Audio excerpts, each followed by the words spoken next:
သက်ကွာခြားမှုတွေဘလောက်ပဲရှိပါစေအချစ်စစ်အချစ်မှန်ဟာလူမျိုးနဲ့အသက်အရွယ်ကိုကြော်လွန်နိုင်နေဆိုတာကိုဒီအိန္ဒိယအမျိုးသားလေးကတက်တည်ပြခဲ့ပါတယ်သူဟာသူ့ထက်15နှစ်တောင်အသက်ကြီးတဲ့ကိုရီးယားအမျိုးသမီးကြီးကိုရင်ထဲကနေတကယ်ကိုနက်နက်ရှိုင်းရှိုင်းချစ်မြတ်နိုးခဲ့တာပါ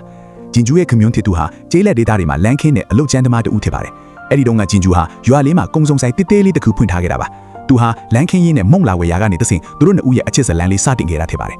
လက်ထက်ပြီးတဲ့နောက်မှာတော့သူတို့မှာချစ်ရကောင်းတဲ့သားလေးတစ်ယောက်ထုံးကားခဲ့ပါတယ်ဇနီးမောင်နှမနှစ်ဦးလုံးအလုပ်တွေအများများနေတာကြောင့်အိမ်မှုကိစ္စတွေနဲ့ကလေးထိန်ကိုကူညီပေးနိုင်ရန် community သူရဲ့မိခင်ကြီးကိုအိန္ဒိယနိုင်ငံကနေကိုရီးယားစီကိုလှမ်းခေါ်ခဲ့ကြပါတယ်အိန္ဒိယအမေကြီးဟာသူမရဲ့ချက်ပြုတ်နည်းအတိုင်းစစ်မှန်တဲ့အိန္ဒိယဟင်းခတ်အမွေးဆိုင်တွေကိုကိုယ်တိုင်ယူဆောင်လာခဲ့ပြီးချွေးမဖီသူဂျင်ဂျူအတွက်အာလူးကလားပဲဟင်းအိုးကြီးတအိုးကိုမိသားတွေအပြည့်နဲ့ချက်ပြုတ်ပေးခဲ့ပါတယ်အချိန်အကြာကြီးတည်ထားတာကြောင့်အာလူးနဲ့ကလားပဲတွေဟာဟင်းအနစ်တွေအထည်ပြစ်ချွဲသွားခဲ့တာပေါ့ဒါတင်ပဲမကပါဘူးအမေကြီးဟာဂျင်ဂျူကိုအိန္ဒိယရိုးသားတနက်ကိုပါမီးစမ်းကြီးကိုပြင်ဆင်ပေးခဲ့ပါတယ်ဒါပေမဲ့ဂျင်ဂျူဟာအိန္ဒိယအစားအစာတွေကိုတခါမှမမြင်ဘူးတာကြောင့်ဟင်းပွဲကိုကြည့်ပြီးမျက်နှာပြက်လွတ်သွားပါတယ်ဒါပေမဲ့လည်းရောက်ခမအမေကြီးကစေတနာနဲ့စူးစမ်းပန်းစာချက်ပေးထားတာဖြစ်လို့သူမဟာအာနာနာနဲ့လည်းတလုတ်လောက်အတင်းမီးစမ်းကြည့်ခဲ့ပါတယ်စိတ်မကောင်းစရာကတော့အိန္ဒိယဟင်းရဲ့ပြင်းထန်လာတဲ့အနက်အတန်နဲ့အရာပါကြောင့်တလုတ်စားပြီးတာနဲ့တင်ဂျင်ဂျူဟာမခံမရနိုင်ဖြစ်ပြီးမျက်ရည်တွေကျတဲ့အထိအော့အန်ပြီးစိတ်ပြက်လက်ပြက်ဖြစ်သွားခဲ့ရရှာပါတယ်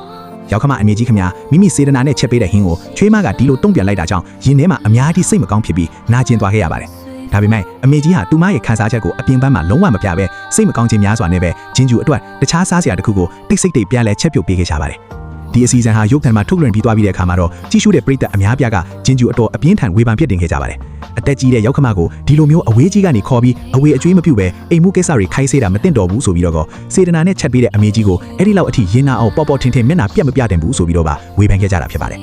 ကဲပရိသတ်ကြီးကဒီအခြေအနေအပေါ်ဘယ်လိုမျိုးတွေးမြင်မိပါလဲရှင်ရင်ကျေးမှုချင်းမတူညီတဲ့အိမ်တောင်ရေးမှာအနံ့ပြင်းထန်တဲ့အစားတောင်ကြောင့်တကယ်မခံမရနိုင်ဖြစ်သွားခဲ့တဲ့ချွေးမဖြစ်သူဂျင်ဂျူဘတ်ကောကိုချင်းဆိုင်တို့ညနိုင်မလားရှင်ဒါမှမဟုတ်အိန္ဒိယရောက်ခမအမေကြီးရဲ့ရိုးသားလာတဲ့စေတနာနဲ့မေတ္တာတရားကိုပဲပို့ပြီးလို့ရှေ့တန်းတင်သင့်မလားတင်းရဲ့အမြင်လေးတွေကိုလည်း comment မှာငွေရောက်မျှဝေဆွေးနွေးပေးခဲ့အောင်နော်